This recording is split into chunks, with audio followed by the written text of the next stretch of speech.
O melhor infográfico já feito? Vem comigo, vamos conhecer essa história.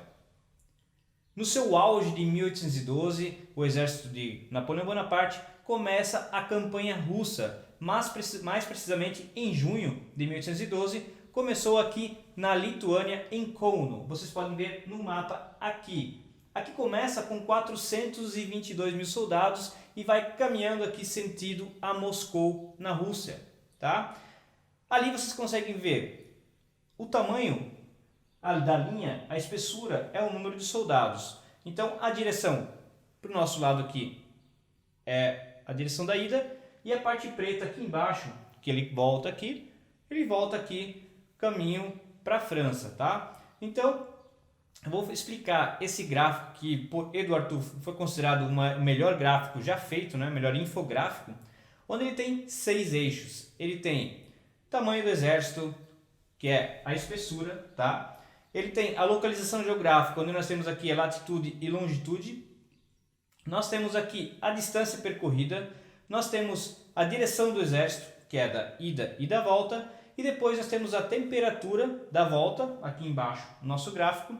E também o tempo em várias datas também da volta, vocês podem ver aqui embaixo. Legal? Então esse mapa foi feito por Charles Maynard em 1869 e mostra essa campanha russa, essa campanha de Napoleão, rumo à Rússia na verdade, onde ele acaba sendo derrotado sim pelo exército com muita fome, sede e doenças, né? Fora as derrotas de algumas campanhas.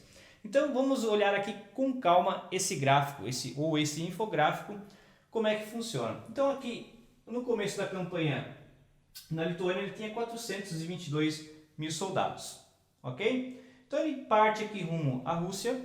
Então vocês podem ver aqui que em um determinado momento ele sobe aqui com um exército separado, onde ele é derrotado aqui pela campanha Rússia e eles voltam aqui, né, para a nossa origem, ok? Eles não se juntam ao exército da ida.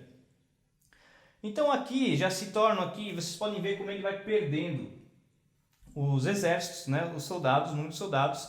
E aqui não conta as batalhas, então aqui ele vai perdendo exércitos e ele vai perdendo ao longo do caminho na ida, tá? Então uma das maiores batalhas também que aconteceu foi aqui. Então vocês podem ver aqui no rio Moscowa, onde ele tinha 127 mil soldados, e ele acabou passando o rio aqui com 100 mil soldados. Então foi uma batalha e percebam que depois a gente vai ver na volta onde tem rios onde é mais complicado, onde ele perde mais exército.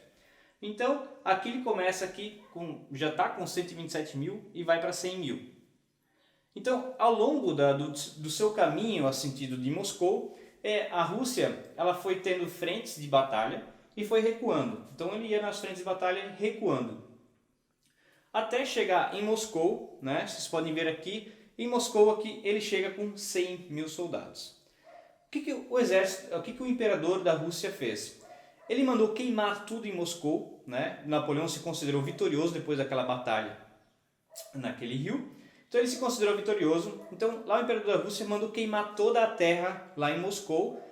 Quando o exército de Napoleão chegou lá em Moscou, eles não tinham comida, não tinham abrigo, então tinham doenças, eles estavam com roupa de verão, começou o inverno. Então aqui vocês podem ver a volta, então chegando lá em Moscou, não tinham como comer, se alimentar, então eles saíam à caça de animais e também o exército do russo estava em volta, então se saíam poucas pessoas, eles eram capturados, né, presos ou mortos, e aí eles tiveram que ser obrigados a voltar. Então percebam então, que ele saiu com 422 mil soldados, ele chegou lá com 100 mil, certo?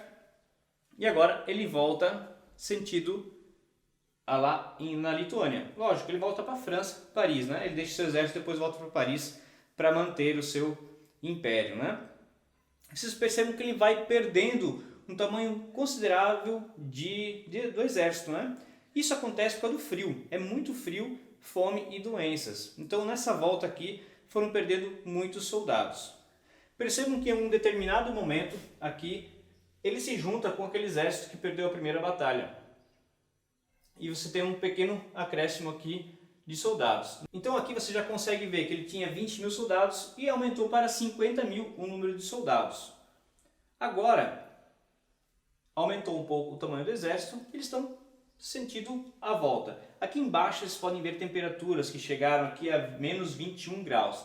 Agora imagine você não tem aquela roupa de inverno e você tem ali uma temperatura de 21 graus negativos. Então muitos morreram de frio também, sede, não sei se é sede, mas fome com certeza, fome, doenças e frio. Foram principais causas e lógico algumas mortes em batalhas. E agora perceba um detalhe que novamente nós temos um rio aqui no nosso mapa.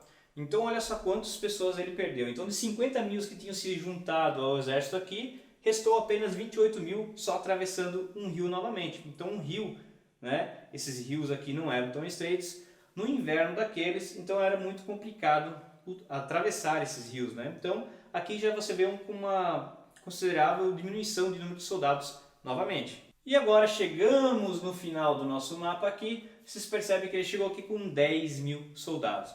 Agora imagine uma campanha onde você sai com quase meio milhão de soldados e volta apenas com 10 mil. Então ali foi praticamente o fracasso de Napoleão Bonaparte, né? Perdeu quase meio milhão de soldados. Tá? Então, exemplificando esse gráfico que foi considerado um dos maiores infográficos já criados, segundo o Edward Tufte, eu também acho muito sensacional você contar praticamente uma história inteira, né, em apenas um infográfico. Então esse é o maior infográfico já criado, segundo Edward Tufte. Eu também concordo que ele é muito bom, ele é sensacional. Imagina um infográfico contando uma história de uma campanha inteira em apenas um infográfico. É sensacional e é um exemplo do mapa de storytelling. Ele está contando história com dados, não é?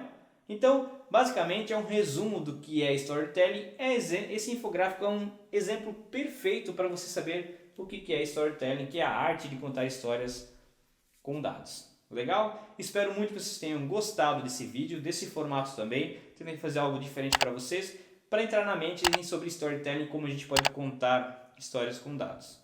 Então, só peço aí que comente o que você achou do vídeo, deixe seu joinha e se inscreva no canal. Muito obrigado, até mais.